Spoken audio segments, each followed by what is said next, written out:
Et si les géants mentionnés dans la Bible avaient réellement vécu? Pendant 1 millier d'années, les Amorites ont exercé leur domination sur le Moyen-Orient. Ces combattants avaient une taille approchant les 2 mètres. Leur cité possédait des remparts de 15 mètres. En 2024, des analyses ADN ont révélé une découverte explosive. Son sang circule désormais dans le corps de millions d'individus. Israël descend des ancêtres de ceux qui le considèrent comme un ennemi. Les récentes traductions de tablettes évoquent des rituels prohibés. Des symboles amorites ont été découverts par les archéologues au sein des loges maçonniques. Les découvertes archéologiques mettent en lumière une technologie que l'on ne devrait pas retrouver à l'époque du bronze. C'est l'histoire qu'ils ont fait disparaître, et à présent, nous comprenons pourquoi. D'où sont réellement originaires les peuples qui ont semé la terreur parmi les Israélites anciens? Cette réponse nous transporte dans les steppes syriennes d'il y a plus de 4500 ans, à une période où le désert cachait des mystères qui allaient bouleverser l'histoire de la civilisation. Les Amorites n'ont pas surgi sans raison. Ils ont surgi des dunes du temps en tant que nomades évolués, détenteurs de savoir qui mettaient au défi la compréhension de leurs pairs contemporains. En 2024, une recherche novatrice publiée dans les actes de l'Académie nationale des sciences a fait appel à l'analyse isotopique de squelettes découverts sur des lieux syriens afin de déterminer leur provenance. Les conclusions ont été étonnantes. Ces soi-disant barbares montrèrent des modèles de migration sophistiqués et des connexions avec les premières civilisations de Mésopotamie. Les isotopes trouvés dans leurs squelettes indiquaient une diète diversifiée et l'accès à des ressources qu'ils ne pouvaient se procurer qu'à travers d'importants systèmes de commerce. Il ne s'agissait pas seulement de simples éleveurs en déplacement, mais de marchands ingénieux qui contrôlaient les voies désertiques à une période où d'autres civilisations étaient encore en train d'élever leurs premières cités. L'intensité de la controverse augmente lorsque nous scrutons les lignées bibliques. La Genèse établit un lien avec Cham, le fils maudit de Noé, mais ce rattachement pourrait être davantage une question de propagande qu'une réalité historique. Des inscriptions cunéiformes récemment déchiffrées laissent à penser que les Amorites auraient pu être contemporains et possiblement même supérieurs aux Sumériens dans certains domaines artistiques. Envisagez les faits. Les peuples que la Bible dépeint comme maudits pourraient avoir été les véritables porteurs de la civilisation dans l'Ancien Orient proche. Cette vision modifie en profondeur notre perception de qui étaient véritablement les bons et les méchants dans le récit ancien. Ces premiers documents les désignent sous le nom de Martu en sumérien, un mot qui voulait initialement dire ouest, mais qui a évolué pour signifier étranger et finalement ennemi.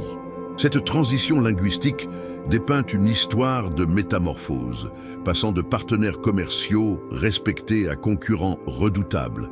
Qu'est-ce qui a provoqué cette transformation radicale? Les tablettes de Marie, analysées grâce à l'intelligence artificielle en 2023, indiquent que les Amorites possédaient des savoirs métallurgiques sophistiqués, y compris des méthodes de fabrication d'armes inimitables par leurs adversaires. Le mystère s'intensifie quand on examine son apparence physique. Les récits anciens évoquent sans cesse sa stature imposante, et les tombes creusées révèlent des squelettes de taille remarquable pour cette période. Cela nous conduit à une interrogation dérangeante. Les Amorites n'étaient-ils que des hommes de grande stature, ou y a-t-il davantage à découvrir dans les histoires bibliques concernant les géants? Les indices archéologiques indiquent une réalité intermédiaire, mais qui reste tout aussi captivante malgré son caractère moins extraordinaire. Aux alentours de l'an 1900 avant JC, un phénomène remarquable a débuté au Moyen-Orient. Les Amorites, qui étaient jusqu'à présent contents de contrôler les voies commerciales du désert, ont commencé un important déplacement vers l'ouest.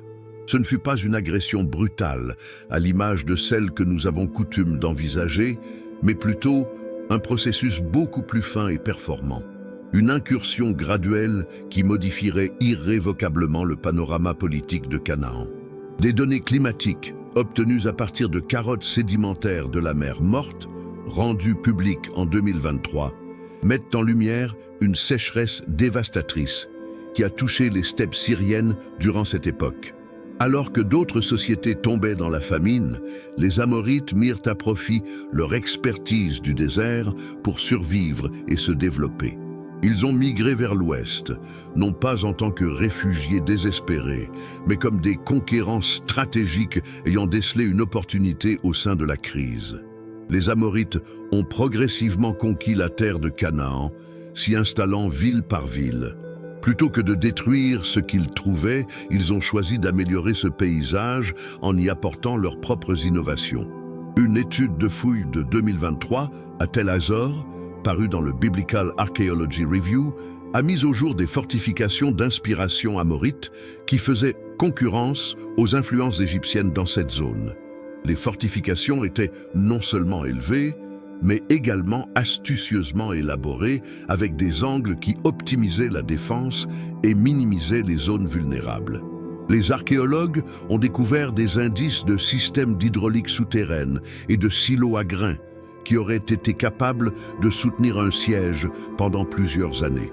Ce n'était pas l'œuvre de simples nomades, mais celle d'ingénieurs militaires avancés qui maîtrisaient la guerre de siège des siècles avant la rédaction des premiers traités militaires. Ce que l'ADN révèle est ce qu'il y a de plus fascinant.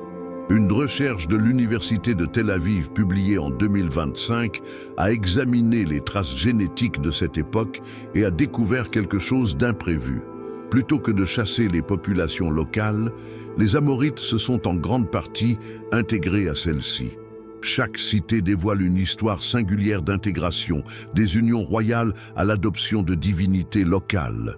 Cette image conteste entièrement le récit biblique selon lequel des ennemis seraient irréconciliables. Les Amorites n'étaient pas des intrus extérieurs qui sont restés distincts. Ils ont intégré le tissu même de Canaan. Les conséquences sont significatives. Que signifie l'intégration complète des Amorites dans la société cananéenne pour les conquêtes israélites qui ont suivi? Les écrits sacrés évoquent l'anéantissement des Amorites, mais comment réduire à néant un peuple qui s'est déjà fusionné avec le sol lui-même? Ce paradoxe nous pousse à nous interroger si les guerres évoquées dans la Bible étaient véritablement des affrontements ethniques ou bien quelque chose de plus sophistiqué. Des batailles pour le pouvoir entre des élites qui partageaient davantage de culture qu'elles ne souhaitaient l'avouer.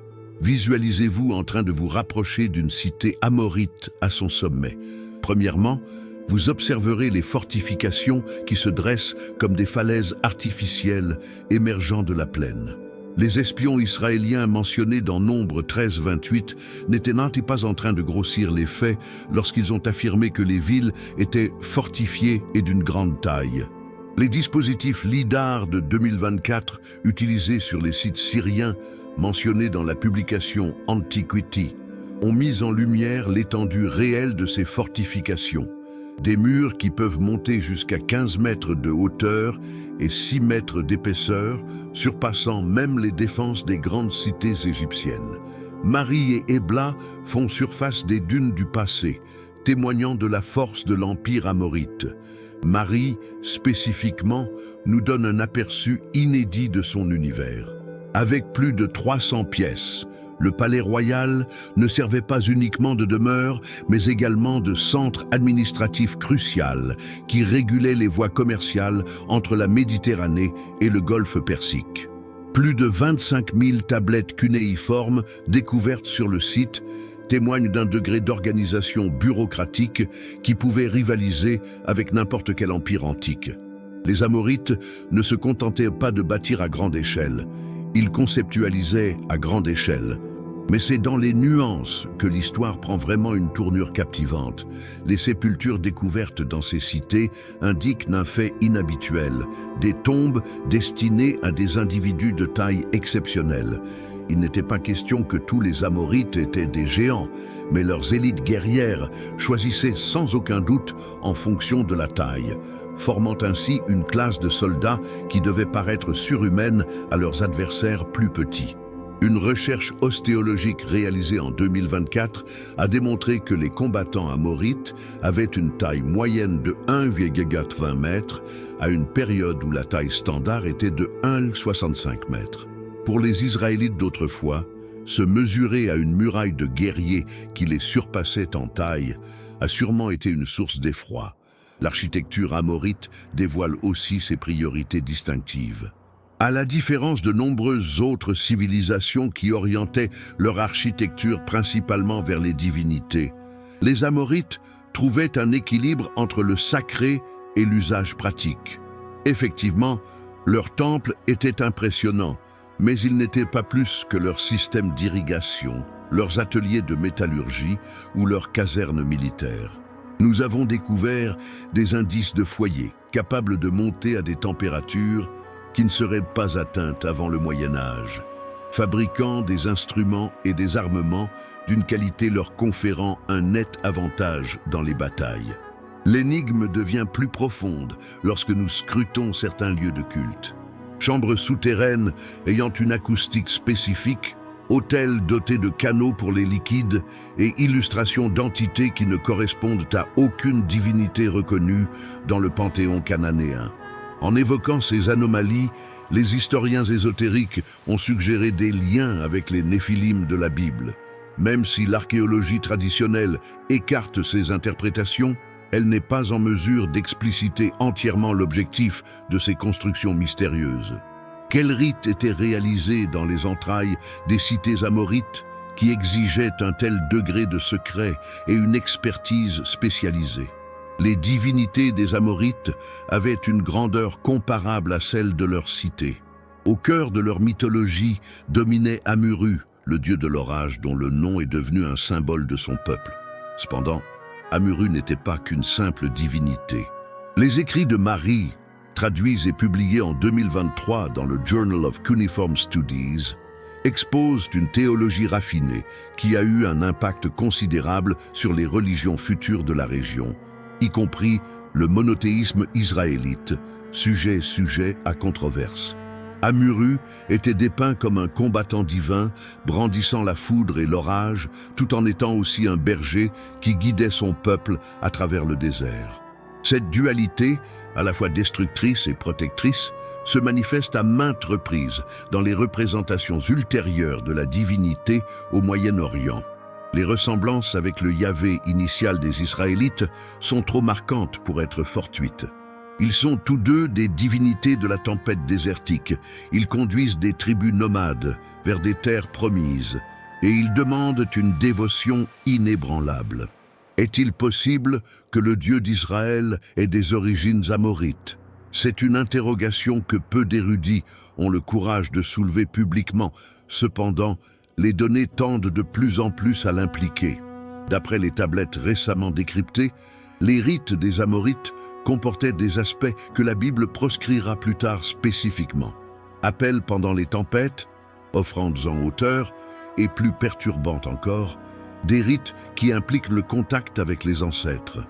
Un passage particulièrement évocateur illustre une cérémonie où les prêtres amorites ouvraient les portes entre les mondes au cours des tempêtes. En Ézéchiel 16:3, Jérusalem est réprimandée avec les mots « Ton père était un amorite ». Et il se pourrait qu'il y ait davantage de vérité littérale dans cette allégation qu'on ne l'a généralement compris. Ce qui rend ces découvertes d'autant plus fascinantes, ce sont les connexions actuelles. En 2024, divers podcasts traitant de l'occultisme, y compris des épisodes dérivés de Ancient Alliance, ont mis en évidence des symboles amorites dans l'art maçonnique. Même si ces associations sont fréquemment amplifiées, on trouve des preuves universitaires authentiques de transmission culturelle. Les signes de tempête amorite font leur apparition dans les traditions ésotériques de la Méditerranée, indiquant que leur impact religieux a dépassé le cadre de leur effacement politique.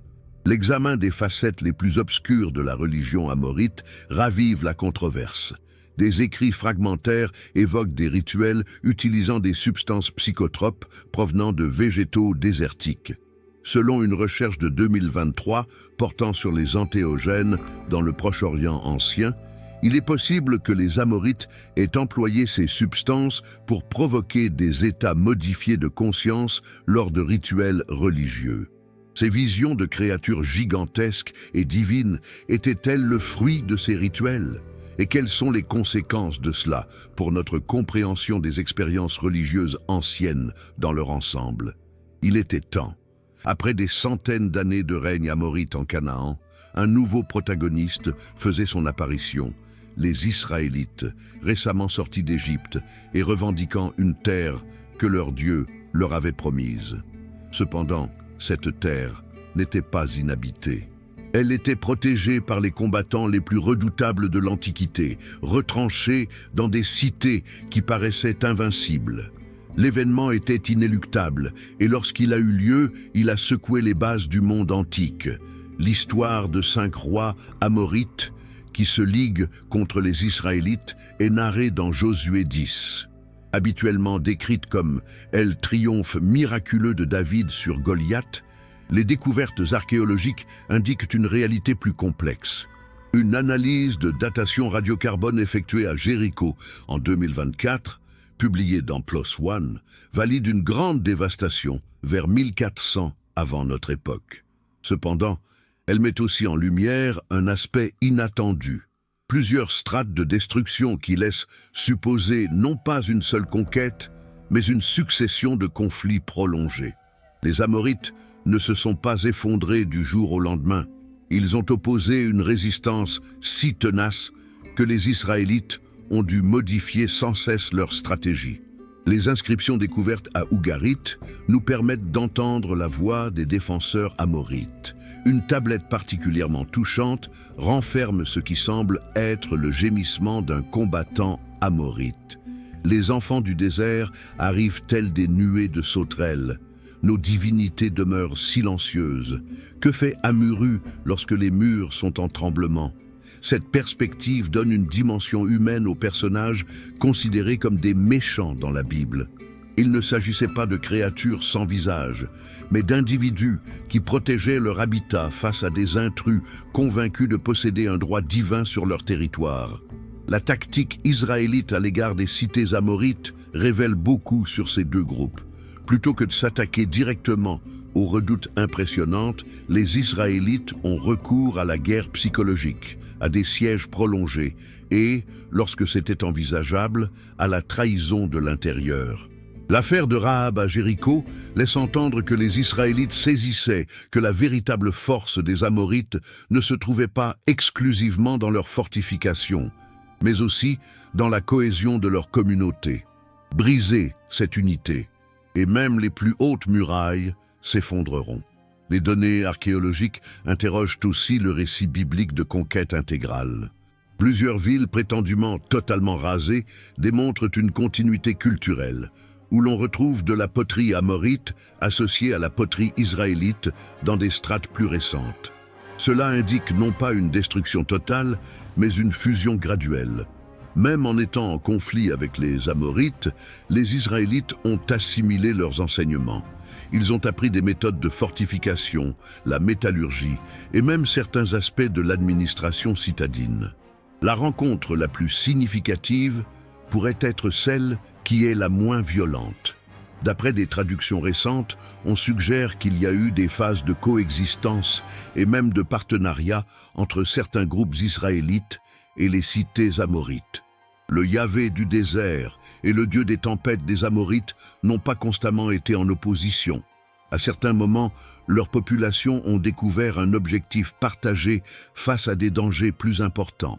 Cette complexité anéantit les narrations simplistes du bien contre le mal, exposant un monde ancien où la survie prédominait fréquemment sur l'idéologie. Les personnages de Sion et d'Og émergent des pages du Deutéronome, tels que des géants qui défendèrent les portes orientales de la terre promise. Mais ils n'étaient pas des rois communs. La Bible les dépeint avec un respect révérentiel qui transcende la simple admiration militaire. Et spécifiquement, il est dépeint comme le dernier des Réphaïtes, une lignée de géants dont le lit funéraire en fer dépassait 4 mètres de longueur. Pendant des siècles, ces descriptions ont été écartées par les savants comme des embellissements poétiques, jusqu'à ce que la science contemporaine commence à analyser les preuves. En 2023, une équipe de généticiens a dévoilé dans Nature Communication les conclusions d'études ADN effectuées sur des tombeaux situés dans la région de Bassan, ancien royaume d'Og. Les trouvailles étaient stupéfiantes. Les vestiges révélaient des indicateurs génétiques liés à une stature atypiquement grande, mais pas pour les motifs mystiques que certains espéraient. Ces Amorites d'élite ont acquis un véritable avantage physique grâce à des générations de sélection et à une diète abondante en protéines. Les recherches isotopiques ont démontré une consommation de viande et de produits laitiers largement supérieure à celle qui était courante à l'époque, des denrées que seule une élite guerrière pouvait se permettre de manière régulière. La confrontation avec Sion à Hesbon met en lumière les stratégies des Amorites à leur zénith. Des excavations récentes ont révélé que la ville ne se contentait pas d'être une fortification, mais était également un centre de commandement stratégiquement placé qui supervisait les voies commerciales essentielles. Sihon n'a pas simplement attendu les Israélites. Les indices indiquent qu'il a mené des offensives anticipées, employant des chars, une technologie que les Israélites du désert n'avaient pas.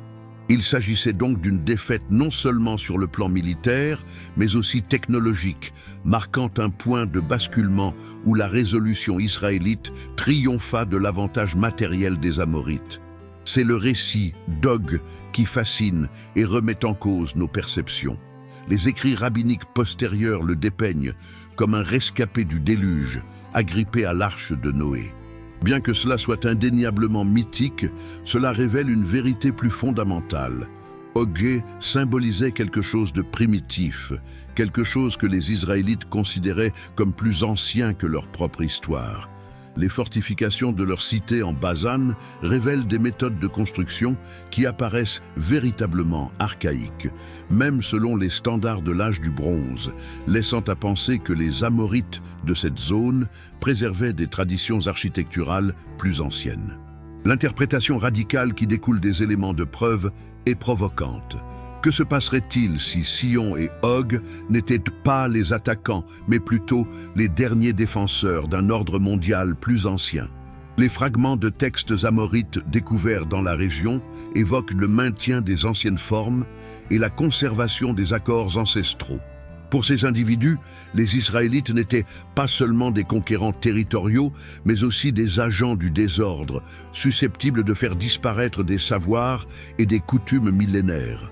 Ce retournement de la narration conventionnelle nous force à repenser qui étaient réellement les héros dans ces anciennes querelles. L'intervalle de 1200 à 1100 avant notre ère représente la fin du règne amorite, mais cette conclusion ne s'est pas déroulée dans le silence. Les cités des Amorites ont été consumées par les flammes et le tumulte de la guerre, laissant derrière elles des strates de dévastation que les archéologues s'efforcent encore de déchiffrer aujourd'hui. Un rapport de 2025, publié dans l'Israel Exploration Journal, décrit les strates de destruction à Lachish et met en évidence non pas un seul, mais plusieurs niveaux de siège, comme si la ville avait été conquise, perdue et reconquise à plusieurs reprises. Les Amorites n'étaient pas aisés à vaincre. Ce qui est le plus fascinant sur ces lieux de démolition, ce sont les trouvailles inhabituelles. Des tablettes ensorcelées enfouies dans les fondations, des statuettes intentionnellement cassées suivant des schémas précis, et ce qui est le plus dérangeant, des indices de rituels effectués durant les assauts eux-mêmes. Un document récemment traduit grâce à l'intelligence artificielle évoque un rituel amorite de dernier recours faisant appel à ceux qui dorment sous terre, ancêtres vénérés. Le Deutéronome 18 proscrit explicitement de telles coutumes, insistant sur le fait que les Israélites les ont jugées suffisamment efficaces ou terrifiantes pour justifier une prohibition claire. Les lettres empreintes de désespoir, découvertes ici et là, donnent une dimension humaine à la tragédie. Un chef amorite rédige « Les dieux nous ont délaissés. Nous avons sollicité une alliance avec Sidon, avec Tyr, même avec les Philistins que nous détestons, mais personne ne répond à notre appel. Les murs sont solides, mais les cœurs se dégradent. » Une autre tablette renferme une énumération des familles ayant emprunté la voie du désert, attestant d'évacuation civile, au moment où les combattants persistaient dans leur ultime résistance. Ce n'étaient pas des fanatiques sauvages se jetant sans raison dans la mort, mais des individus prenant des décisions irréalisables dans des situations désespérées. Le siège israélite mené contre les cités amorites dévoile une progression tactique inattendue. Initialement peu versés dans les tactiques de combat urbain, ils ont évolué en véritables guerriers du désert grâce à de longues campagnes contre les forteresses amorites. Ils ont été formés pour ériger des rampes d'assaut, manœuvrer des béliers et même utiliser des sapeurs pour miner les murs, toutes ces compétences qu'ils ont très certainement acquises en observant des ingénieurs amorites faits prisonniers ou des déserteurs. L'élève avait surpassé le maître en utilisant ses propres connaissances amorites contre lui. Cependant, certaines facettes plus obscures de ces conquêtes échappent à l'explication de l'archéologie traditionnelle. Quelques sites sacrés présentent des indices d'une destruction rituelle particulièrement ciblée, comme si les conquistadors avaient obéi à des directives explicites sur ce qui devait être démoli et de quelle manière. Quelques autels ont été démantelés pièce par pièce, et les pierres ont été éparpillées selon des schémas qui laissent présager plus qu'une simple destruction. Les Israélites avaient-ils peur qu'il subsiste une forme de pouvoir dans ces sites sacrés amorites? Existait-il ici des savoirs qui devaient être non seulement éliminés, mais totalement extirpés? Aux alentours de 900 avant notre ère, le terme amorite était quasiment absent des documents historiques. Cependant, les peuples ne disparaissent pas simplement. Ils se métamorphosent, s'ajustent et perdurent sous de nouvelles formes d'identité. L'élimination des Amorites en tant qu'entité politique distincte ne signifie pas leur disparition, mais plutôt leur transformation en quelque chose de plus délicat et potentiellement de plus influent. Les archives assyriennes digitisées en 2024 font parfois référence aux descendants d'Amurru, agissant en tant que mercenaires de premier choix ou conseillers dans plusieurs cours. Il est évident que les compétences militaires et administratives des Amorites ont continué à être appréciées, malgré le fait que leur identité ethnique soit devenue politiquement délicate.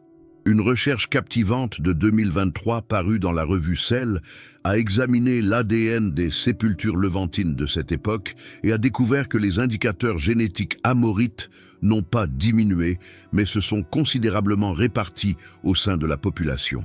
La controverse émerge quand nous réfléchissons aux conséquences contemporaines de ces découvertes en génétique. On observe souvent et de manière significative la présence des marqueurs amorites au sein des communautés libanaises et palestiniennes d'aujourd'hui, ce qui engendre de vifs débats autour de la question de l'identité et du patrimoine.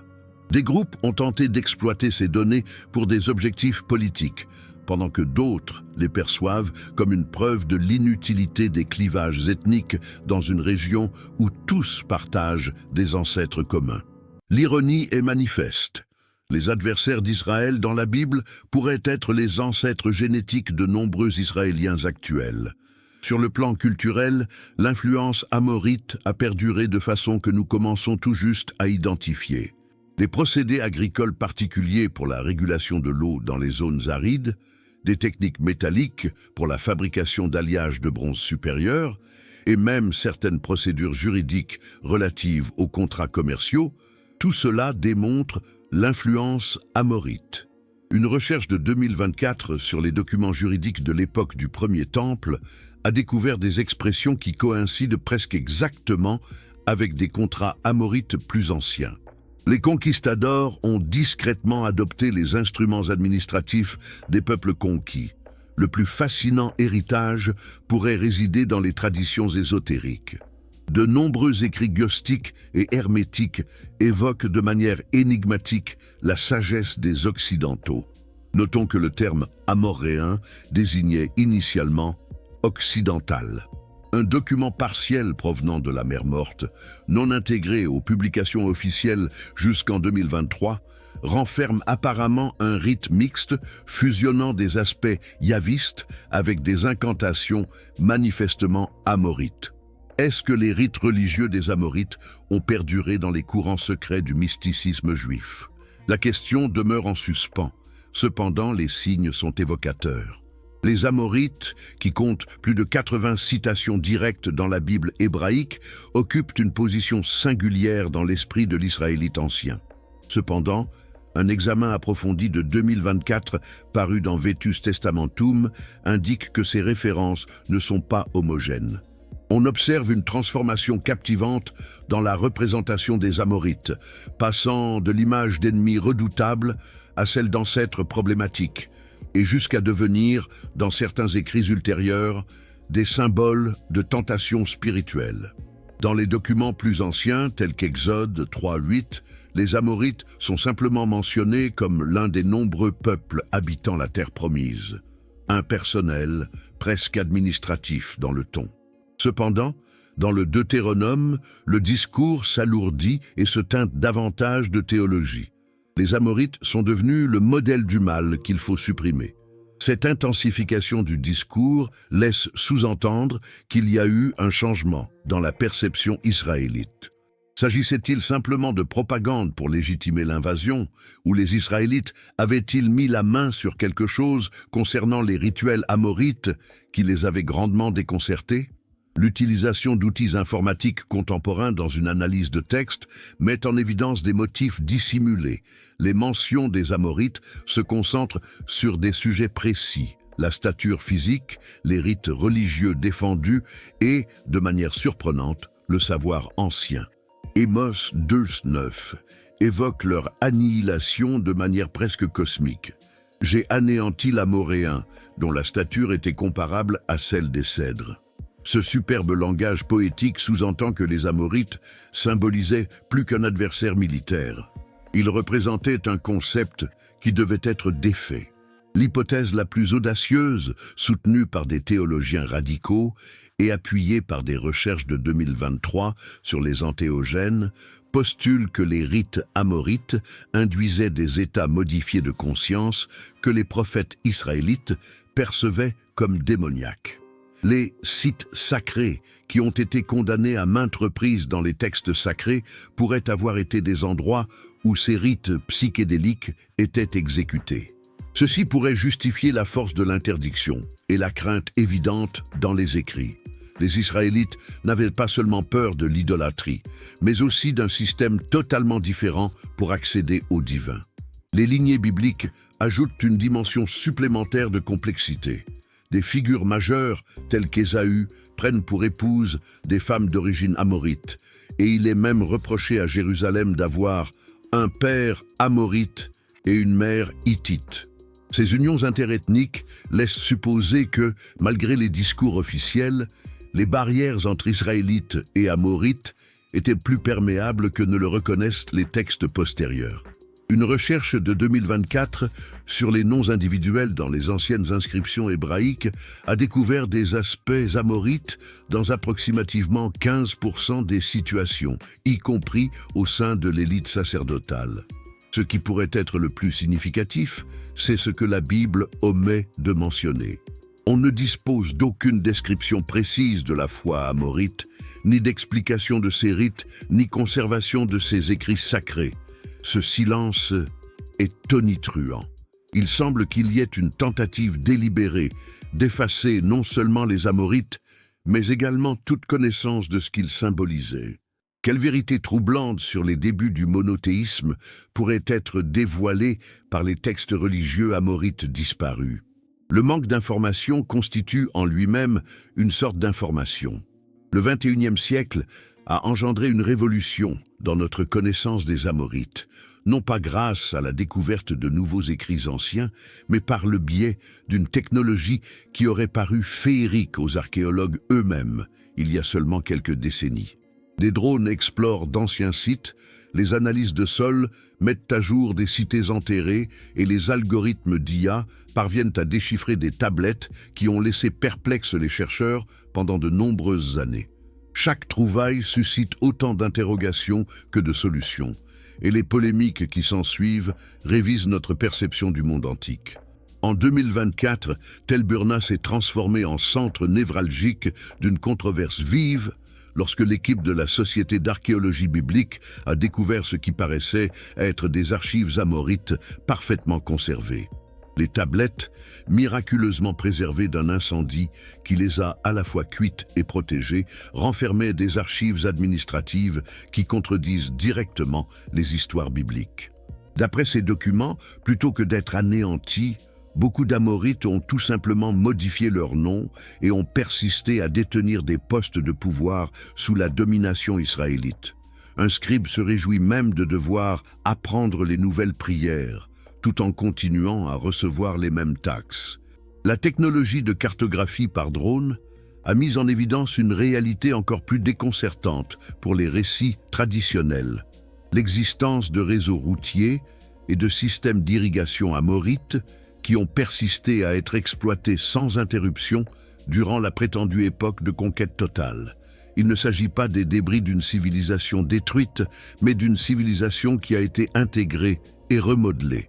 Un article de Skeptical Inquirer, daté de 2025, a relevé que les preuves archéologiques de destruction à grande échelle sont étonnamment peu fréquentes en comparaison avec ce que la Bible pourrait laisser entendre.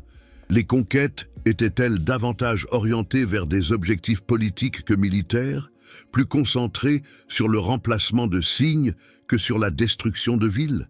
Les discussions deviennent plus vives quand on prend en compte l'échelle.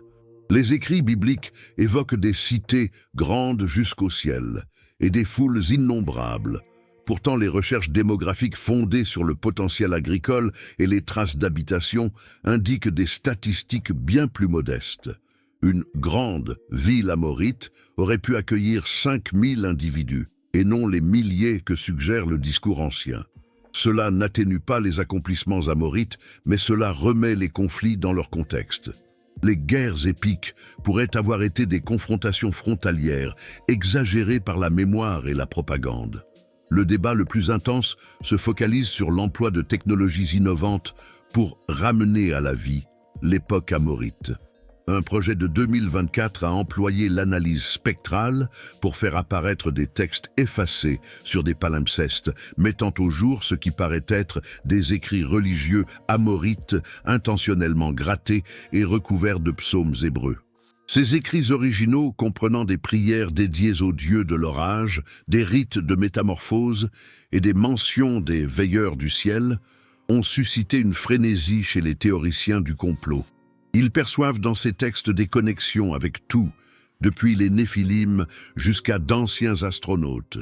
Les universitaires de bonne foi s'efforcent de distinguer les découvertes authentiques des interprétations spectaculaires. Toutes ces découvertes mettent en évidence que les Amorites étaient une civilisation bien plus élaborée et résistante que ce que laissent entendre les sources conventionnelles. Il ne s'agissait pas de barbares en attente de civilisation, ni de géants légendaires voués à disparaître. Ils étaient des pionniers, des modificateurs, des persévérants dont l'héritage a été si parfaitement assimilé dans les cultures futures que nous avons presque perdu de vue leurs apports initiaux. Chaque nouvelle exploration, chaque étude technologique nous rapproche non seulement de la compréhension de qui étaient les Amorites, mais aussi de la façon dont leur effacement délibéré de l'histoire officielle révèle autant sur les vainqueurs que sur les vaincus. La génétique contemporaine a mis à notre disposition une fenêtre temporelle nous autorisant à suivre les déplacements et les croisements des civilisations passées avec une exactitude inimaginable il y a seulement 10 ans. Quand les chercheurs de l'Institut Max Planck ont dévoilé leurs recherches approfondies sur les indices génétiques des Amorites en 2023, ils n'avaient pas prévu que cela provoquerait une controverse aussi vive, allant des laboratoires universitaires aux forums conspirationnistes les plus obscurs du web. Ce qu'ils ont découvert remet en cause les narrations anciennes et contemporaines concernant l'identité, l'appartenance et la signification même du peuple élu. Les faits sont incontestables. Les marqueurs génétiques spécifiques liés aux anciennes populations amorites se retrouvent de manière étonnante dans l'ensemble de la Méditerranée orientale actuelle. Pas seulement dans les communautés arabes palestiniennes et libanaises où on pourrait s'y attendre, mais également au sein des communautés juives, mizrahi, chypriotes et même dans certaines régions de Turquie et de Grèce. Le modèle de dispersion narre un récit de migration, de commerce et effectivement, de survie qui dément les histoires d'extinction complète. Les Amorites n'ont pas connu d'extinction. Ils se sont intégrés au patrimoine génétique du Levant, à l'image du sucre qui se dissout dans l'eau, invisible mais partout présent. Ces découvertes ont eu des répercussions politiques explosives. Divers groupes nationalistes de toutes tendances ont cherché à exploiter ces informations, certains soutenant que cela atteste d'anciennes revendications territoriales, tandis que d'autres arguent que cela conteste les récits de pureté ethnique. Les chercheurs ne cessent de rappeler que la génétique n'est pas le facteur déterminant en matière de culture ou de droit politique, néanmoins, leurs mises en garde tendent à se noyer dans l'intensité du débat. Un généticien participant à la recherche a fait un commentaire anonyme. « Nous sommes en train d'ouvrir une boîte de Pandore. La science est précise, cependant les interprétations sont devenues irrationnelles. Ce que les études génétiques révèlent sur les élites amorites est encore plus fascinant. Un certain nombre de marqueurs semblent se regrouper dans des familles qui ont traditionnellement détenu du pouvoir au Levant, transcendant les frontières religieuses et ethniques. Cela a nourri des théories conspirationnistes concernant des lignées de sang amorites qui seraient aux commandes secrètes de la région. Les forums Reddit de 2024 regorgent de lignées complexes qui revendiquent une descendance des anciens rois amorites jusqu'aux dirigeants contemporains.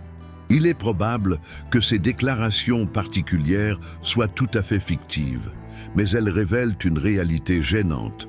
Les pouvoirs anciens avaient des méthodes de maintenir leur influence qui allaient au-delà des modifications politiques et religieuses superficielles. La recherche a aussi mis en lumière un aspect surprenant concernant la santé et les aptitudes physiques. Quelques allèles liés aux populations amoureuses offrent des bénéfices dans le métabolisme de la vitamine D dans des milieux fortement ensoleillés, une densité osseuse supérieure et, effectivement, une tendance statistique vers une plus grande taille. Ce ne sont pas de légendaires gènes géants, mais de réelles adaptations qui auraient apporté des bénéfices dans leur milieu et leur fonction sociale. C'est une ironie savoureuse. Les géants, mentionnés dans la Bible, pourraient tout simplement avoir été des individus possédant de légers mais réels avantages génétiques. La problématique la plus profonde soulevée par ces recherches est d'ordre philosophique. Que représente-t-il pour nous de réaliser que nos anciens adversaires coulent littéralement dans nos veines? Pour de nombreux habitants de la région, cela a conduit à une réévaluation difficile des narrations du nous contre eux qui ont façonné les identités pendant des milliers d'années. Si les Israélites et les Amorites ont des ancêtres communs notables, si les triomphes de l'un sur l'autre étaient plus attribuables à la politique qu'à la pureté, que révèle cela sur les affrontements modernes supposément basés sur de vieilles divergences? Dans son impartialité distante, la génétique indique que les frontières que nous établissons entre les peuples sont davantage le fruit de notre imagination que de la certitude immuable. Dans les ombres où se croisent l'histoire universitaire et l'occultisme, la mémoire des Amorites a pris une existence indépendante qui aurait pu surprendre et peut-être terrifier les Amorites eux-mêmes. L'éloge de la franc-maçonnerie aux manuscrits médiévaux, des écrits gnostiques aux émissions de podcasts contemporaines sur les théories du complot, les Amorites ont été redéfinis en tant que détenteurs de savoirs prohibés, pratiquant des disciplines occultes et conservateurs de mystères que les religions traditionnelles aimeraient garder sous silence. L'ouvrage « Les dieux cachés de Canaan », sorti en 2024, met en évidence cette inclination contemporaine à chercher la sagesse secrète au sein des civilisations déchues du monde ancien. L'écrivain, s'appuyant sur des traductions valables de textes ougaritiques, tout en extrapolant sans mesure, affirme que les rites amorites d'appel aux tempêtes étaient en fait des méthodes pour modifier l'état de conscience et accéder à des sphères supérieures. Il est indéniable qu'il existe des ressemblances entre certains symboles amorites, surtout ceux liés à Amuru, le dieu de l'orage, et les sceaux découverts dans les écrits magiques médiévaux. L'interrogation porte sur la question de savoir si cela constitue un authentique transfert culturel ou une coïncidence fortuite d'archétypes symboliques. Les écrits gnostiques proposent des pistes séduisantes. Plusieurs manuscrits évoquent de manière énigmatique la sagesse des Occidentaux et les mystères des enfants de la tempête. Un codex fascinant, intégralement traduit par un individu en 2023, évoque un rite d'initiation où l'on marche entre les éclairs à la manière des anciens seigneurs d'Amuru. Les spécialistes discutent de la question de savoir si ces références sont des métaphores littéraires ou des indications de pratiques ésotériques authentiques qui ont perduré malgré l'extinction politique des Amorites. La présence d'éléments comparables dans la Kabbale ancienne indique au moins une continuité de la tradition. Bien que souvent amplifiée par les théoriciens du complot, la liaison maçonnique possède certains aspects historiques fascinants. Les rites maçonniques font allusion à l'édification du temple de Salomon, bâti, d'après la tradition, avec le concours d'artisans phéniciens qui auraient été les successeurs culturels des traditions amorites. De manière plus spécifique, on peut observer des similitudes frappantes entre certains signes et expressions utilisés dans les rituels maçonniques et les rites religieux amorites relatés sur les tablettes de Marie. Hasard, appropriation culturelle délibérée ou transmission authentique par des voies ésotériques, la réponse continue d'échapper à la capture. Les courants occultistes contemporains ont manifesté un intérêt particulier pour les Amorites. Les adeptes de la magie du chaos intègrent à leurs rituels ce qu'ils nomment des courants amorites, évoquant le lien de cette civilisation avec les puissances fondamentales de la tempête et du désert. Un livre de 2024 en circulation sur le web propose des invocations d'amour reconstituées, censées réveiller des pouvoirs ancestraux. Malgré le dédain des universitaires, ce phénomène dévoile quelque chose de significatif sur la manière dont les civilisations disparues continuent à fasciner l'imaginaire spirituel. Comme toujours, la réalité se trouve sans doute quelque part entre le scepticisme universitaire et la croyance occulte. Effectivement, les Amorites détenaient des savoirs en architecture, métallurgie, agriculture et administration qui auraient pu paraître presque magiques aux yeux de leurs contemporains moins évolués. Ces rituels spirituels, intégrant l'appel à des forces de la nature et potentiellement l'usage de substances psychotropes, auraient engendré des vécus que les mentalités prémodernes n'étaient en mesure d'interpréter que comme un contact avec le divin ou le diabolique. Il n'est pas impossible que certains aspects de ce savoir aient persisté dans des courants ésotériques clandestins, bien que leurs preuves soient ardues à établir. Il est évident que les Amorites, tant dans la vie que dans la mort, demeurent un sujet de fascination qui dépasse la simple curiosité historique. Ils incarnent un aspect essentiel de la psyché humaine, le savoir perdu, l'adversaire vénéré, la sagesse proscrite.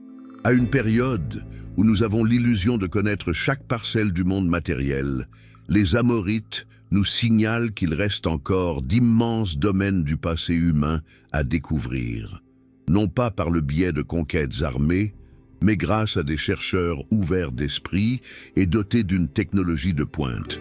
Son récit, qui ne s'est pas arrêté il y a 3000 ans, continue d'évoluer dans les laboratoires de génétique, les sites archéologiques et effectivement dans les visions ardentes de ceux à la recherche d'un sens plus profond dans les ténèbres de l'histoire.